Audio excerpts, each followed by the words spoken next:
BNR gold and diamonds తరుగు తక్కువ బంగారం ఎక్కువ. ఇప్పుడు మన వైజాగ్ లో జూలై 24న గ్రాండ్ ఓపెనింగ్.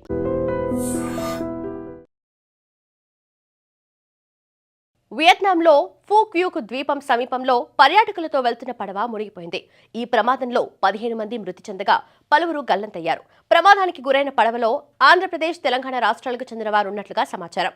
భారత్కు చెందిన ఓ మొబైల్ కంపెనీ తమ 250 మంది డీలర్లను బిజినెస్ ట్రిప్ కోసం వియత్నాం తీసుకెళ్లింది.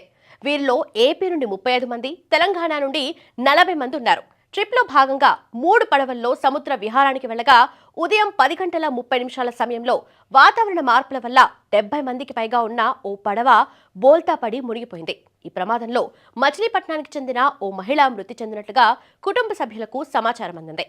వియత్నాంలోని భారత ఎంబసీ ఈ ఘటనపై తక్షణమే స్పందించింది. రెస్క్యూ టీమ్స్ రంగంలోకి దిగి సహాయక చర్యలు చేపట్టాయి. ప్రమాదం నుండి బయటపడిన కొందరిని ఆసుపత్రికి తరలించి ఐసీయూలో చికిత్స అందిస్తున్నారు. బాధితుల సమాచారం కోసం భారత ఎంబసీ ప్రత్యేకంగా కంట్రోల్ రూమ్ను కూడా ఏర్పాటు చేసింది.